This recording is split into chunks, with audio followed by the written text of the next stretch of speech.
So, Lovely. welcome everybody to the business of speaking. I'm your host, Tim McDonald, on this brand new adventure that I'm on, connecting and building a community of speakers where they can come to learn, share, and grow their businesses together, which is something I love doing, which is building communities. So with that, I have somebody I've known online for 10 years, as she reminded me this week, and I would like to welcome Karen Schulman Dupuis, as we like to call her, KSD. And as she was telling me how to pronounce her last name, she said that's why we do that.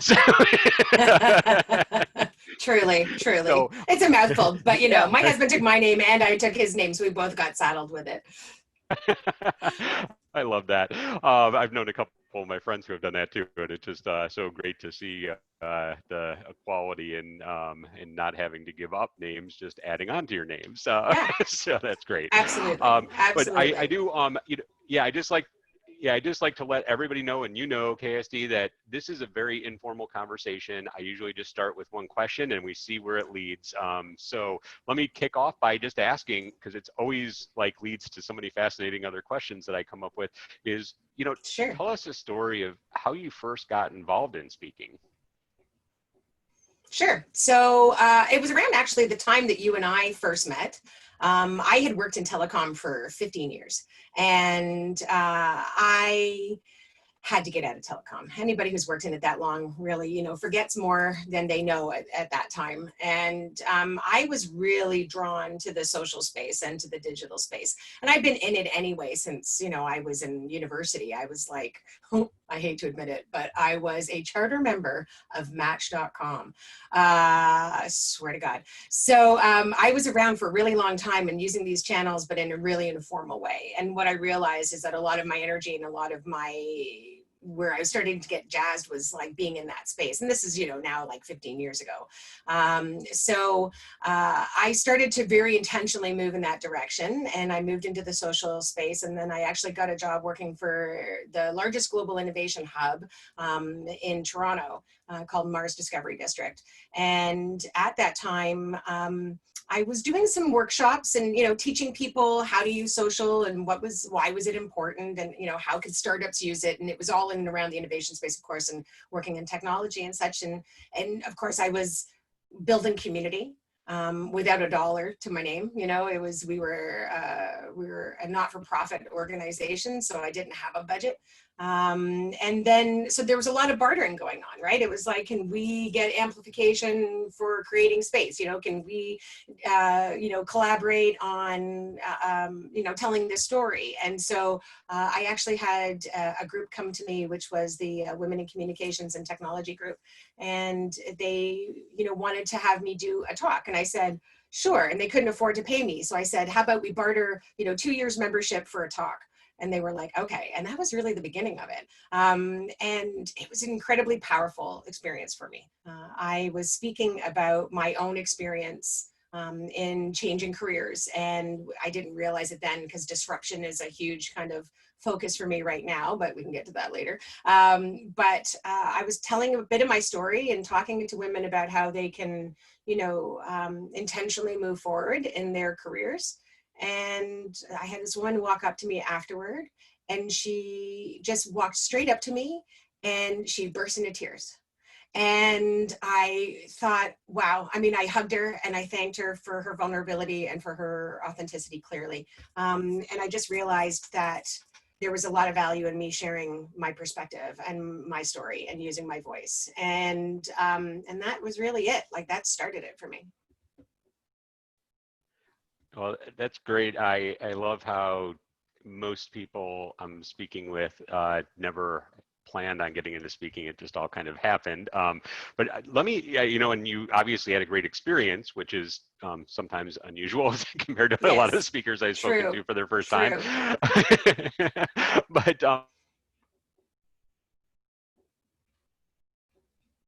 tell me a little bit, what that you had, how did that change you in what you wanted to do moving forward? well, I don't think I was really listening at first, to myself. It was a means to an end for me, right? It was a way for me. I mean, so I ended up very quickly, turning into like a figurehead and a voice for the women in tech community, especially in Toronto at the time. And I was raising issues that weren't being raised. And so I realized that I had a platform. So that was good, and that was emerging. I also realized that what I was speaking to were bigger issues, right? These were issues of equality, and these were issues of access. And now I can look back and obviously see there's a lot of privilege that was also, wrapped up in that conversation as well. And so it was really my realization that, I mean, I've been doing this, for years now. And, I've had some big keynote experiences. I've been brought into some really large audiences. Well, large for me, not large for some people. But, I've had some really great experiences, some really intimate audiences as well. But it wasn't until I actually hit my mid 40s and I had left the Innovation Hub as a job, and I was still in the community but doing other things. And then I realized that I couldn't get a job. It was a real eye opener for me. I couldn't get hired. I was once called the most connected person in Toronto, and I wasn't getting any job offers. And so I started to look around and see what was happening to me. And then I was looking around and I was saying, is it just me? And it wasn't just me. There was other women I knew that were around my same age that were going through the same sort of experience. They were getting exited from their organizations. They were being ghosted. They were hitting this kind of glass ceiling where they couldn't get promoted beyond certain levels. So I just started to pay attention to that. So I ended up, leaving work full time and going and consulting and going back to school. And I just completed my master's in leadership. And part of that was a lot of that work really was about this self-reflection, right? And how do you show up as a leader, and how do you show up as a learner, and how do you show up within the system that you're a part of? And so that reflection really allowed me, frankly, the privileged time to be able to sit there and look at really what it is that I want to do and how I want to show up. And where speaking has always come naturally to me, and the audiences have somewhat come naturally to me as well. Moving forward, it's different and it's intentional for me now, because now I recognize that my knowledge and my voice is really needed. And if we're going to change the systems that are treating people poorly, then we need people to speak up about those issues. And so whereas it was an augment to the work that I was doing before, right? It was kind of like it was an adjacency. Now it's a very different kind of focus for me. It's interesting as I'm listening, because there's so much here that I think a lot of people go through, whether you're in speaking or just in life, right? And I'm just kind of, I don't know if there's going to be, I know it's not going to be an easy question because it's hard for me to even get it out, is, Lay it out. It's all good. Process of that, okay, this self-awareness aspect of you actually seeing what you had and what you wanted. I know you just didn't flip a switch and that happened. Can you kind of walk us through like what that process felt like and how you did that? Sure. Well, it was, I kind of hit this intersection of crap. Like I really did. Like life was really crappy. So I wasn't working full time. I was in school. I was being really challenged, which was great. And, I really had to look at, how do I feel about these things? Well, I mean, frankly, couple all of this and kind of umbrella all of this with menopause. And I was just laid out, I was flayed as a person. I don't think I've ever been challenged so greatly in my life. And so there was a lot of depression and anxiety, like situational. I'm very lucky. I've never been clinical. I've never had to go on medication to help manage that. It's always been fairly situational. And menopausal anxiety is a thing, which you only find out when you're in menopause and you start paying attention to those subjects. And so it was really, I really had to sit with myself And so, I mentioned it was a lot of reflection. So that was a lot of journaling, which was part of my master's program, thankfully. But it was also, if you've ever heard of Julia Cameron and the Artist's Way, it's her kind of her number one grounding tool, which is to start every day with just writing 750 words, just getting it out of your head. And so what I started to really pay attention to was, along kind of the lines also of Marcus Buckingham, right? Like, pay attention to where you feel energized and pay attention to what depletes you. So I'd already been doing the work for a while, but I really started paying attention. And then frankly also I have to give like huge shout out to Mel Robbins and her 5-second rule, and because she speaks to a lot of these issues really as well. And so she was a great resource for me while I was taking my long walks and just trying to process the feelings that I was going through. And so yeah, it was a lot of writing and listening and sitting in it. I mean, it doesn't sound very sexy, to be frank, right? It's a lot of it is identifying the patterns, right? If you see things that you're saying over and over again, or you see things that you're writing over and over again, or the same narrative is running in your head, there's a time where you need to pay attention to it. There's also a time you need to frankly sit in meditation and just like stop the negative tape, for sure. But I really wanted to be attuned to what my experience was showing up as, like, and how it was showing up. And so I realized really quite easily and readily that I'm super jazzed when I'm on stage and I'm engaged and I connect with audiences. And what I also know is the response I get from those audiences is really important. I've spoken at International Women's Day events, I've spoken at tech events, I speak on women in leadership, women in technology, those kinds of things. But I was talking to those bigger issues, and I cannot deny the feedback I get from the audience. So partly it's, that reflection of how do I feel when I'm doing that work. I mean, I'm nervous, I'm excited, I face imposter syndrome about standing on stage at any time. But when I have the response from the audience, and I have men and women alike coming to me and telling me how important the narrative is that I'm sharing and the perspective is that I'm sharing, kind of slaying all dragons is my approach, that's really validating for me, right? And really important for me.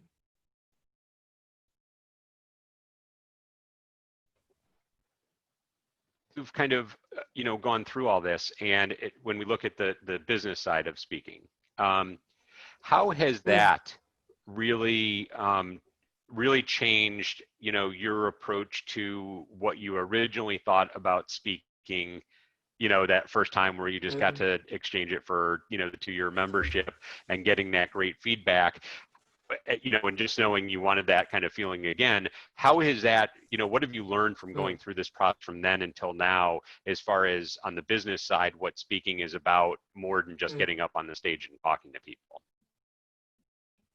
Yeah. So what I originally, as I was learning the process, right, and learning the business, I originally thought, like, because I was reacting to the world around me, right? I was reacting to people's reaction to me, which is one of my patterns, which I need to work on as well, but I'm paying more attention to that.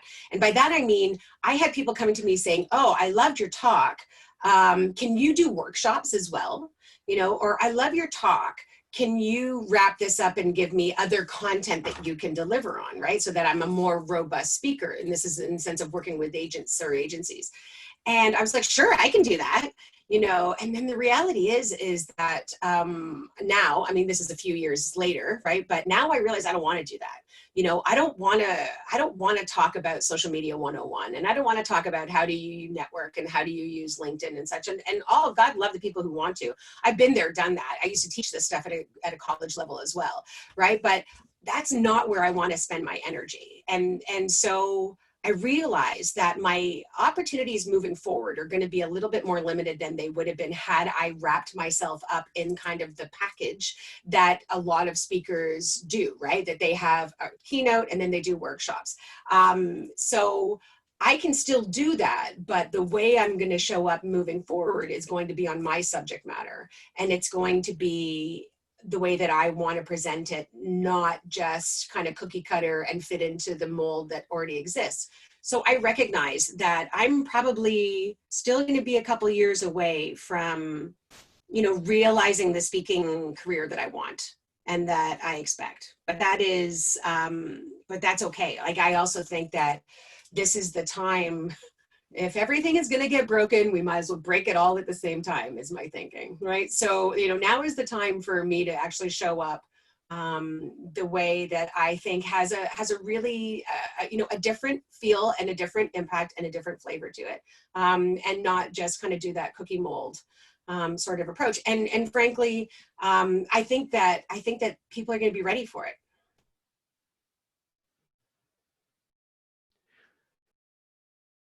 So when you talk about like showing up, what does that mean to you? Like, how do you show up? I mean, you've done a great job at explaining to us, like, what that means to you and what that embodies, Mm, but how are you actually showing up? Like, mm. in what methods and channels are you putting that out into the universe? Sure. So, I mean, well, part of it is, and I hate to like sound contrived about this, but it is really about being authentic and being true to who I am. My most popular talk is, I wear a big black and white t-shirt with F that shit on it. Right. And that means I'm not like going to be everybody's cup of tea. Right. And there's going to be some organizations that are going to be really, awesome with that. And there's going to be other ones that are like, hell no. Right. So in that sense, right, how am I showing up is I have to accept that I am not going to be called in and I'm not going to be welcomed into every environment. And that's okay. But with that being said, I also have to figure out, how do I also still show up authentically with maybe not the big swear words on my shirt, right? But I call myself a sweary, pissed off optimist. That is who I am. So that is how I'm going to show up, right? I'm not going to filter myself. Brene Brown has a piece that she's shared many, many times about, how she was going on to do a talk, and, they were like, oh, you can't swear, and you can't wear jeans and everything else. And she's like, why would I show up if that's not who I am? Right. And so, yeah, I'm really committed to showing up that way. So, it shows up how I show up, and the channels I'm choosing and what I'm doing. Frankly, I've taken a little bit of a step back. The pandemic obviously has had an impact on that. I have just finished my master's research this last January. And my goal was, to immediately start writing my book and expanding on my research and kind of moving forward with that, which I knew was going to be like a year and a half, 2-year process anyway. So it's been a bit waylaid, but I'm back on track, which is good. So I've started that work again. But I think part of the speaker model, right, is write a book, get the speaking gig. So I am still figuring out, frankly, how do I do the work I want to do, which I think is really incredibly important research. And my research is called Women Disrupted, Centering Women's Voices for Social Change. And it is looking at the question of how women who are 40 to 64 respond to having their careers disrupted. Women face gendered ageism in the workplace, and I'm examining that in my research. And I'm continuing to examine that. And so my website on that is womendisrupted.com or .ca, and you can find the research that I did for that program there. But my plan is to incorporate that and move that forward. So, that's a tricky line, right? Because I can show up and put everything underneath the filter of, corporations, you should not be letting this incredible amount of intellectual property and knowledge walk out your door every single year. You're losing valuable resources and assets. That's one take, where the other take is also about, helping 20-year-old women find their 40-year-old voice and helping 40-year-old women embrace their power, right? So how do I meet that and blend that? That's the question for me as I move forward, and how do I show up? So I don't have the answer yet. I'm still figuring that out. But I'm very aware of kind of the contradiction of those two poles. So it's interesting as I'm listening, and I've been talking with so many other speakers and seeing the different business models, which is one of the reasons why it led me to be doing this, is just to be able to understand and get a greater understanding across the industry. But it sounds like to me, and I don't know if you've ever looked at it this way, that your speaking has always been not so much about getting the money for speaking, but about it helping support your other work. Is that accurate, Yeah. or how would you That kind of elaborate on that? Yeah, it would totally be accurate. It would totally be accurate. It has always been about the interaction and the feedback and the impact, and speaking up on issues that are often not spoken about. Right. So like one of my kind of anchor keynotes is actually informed my master's research, but it was about being disrupted. It was about these different experiences of disruption through my career, through sexual harassment, through being othered. So, I give voice to these issues that make people uncomfortable. So I get it. Again, like I'm not going to be called in that way, right? But I also know, and there's a great academic by the name of Sarah Ahmed, and she has this amazing lecture that I watched recently, or maybe probably about 6 months ago, really. And it was called On Complaint, and kind of how, what is the process of complaint and how do people respond to, especially women who make a complaint. And it was a really powerful lecture.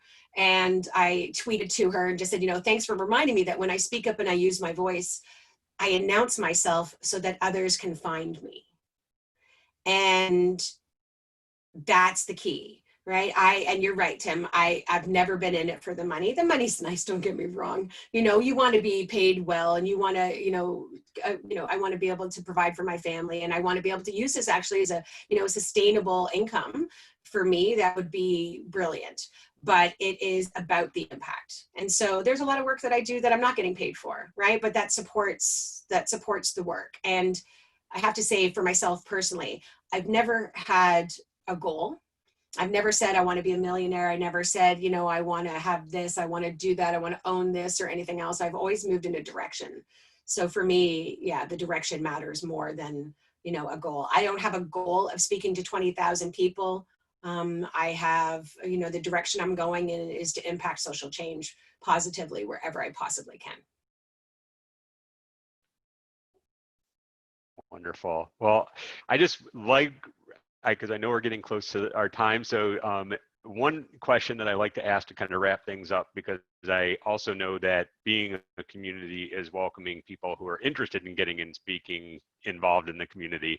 So if you could give one piece of advice to somebody who wanted to get into speaking, what would it be? Ooh, one piece of advice. I think it is to be very clear on why you're getting into speaking. And it can be ego. It can be like, I want to be a big shot and I want to be famous. That's cool. It can be, I want to have an impact and I want to make, I want to change lives. That's beautiful.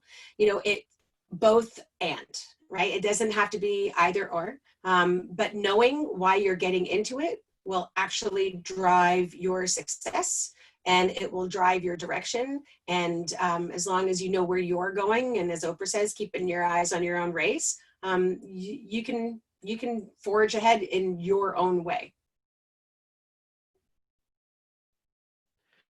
Awesome. Well, tell everybody how they can, I know you already gave out your website for your research and your upcoming book, but tell us that again. Tell us how people can connect with you.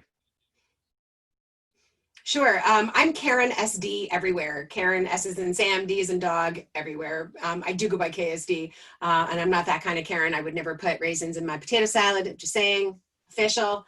But you can get me there, or you can get me at my website, which is KarenSD.ca, or socialdesign.ltd, which is my company name, as I move forward more in the social innovation and social entrepreneurship side of the business.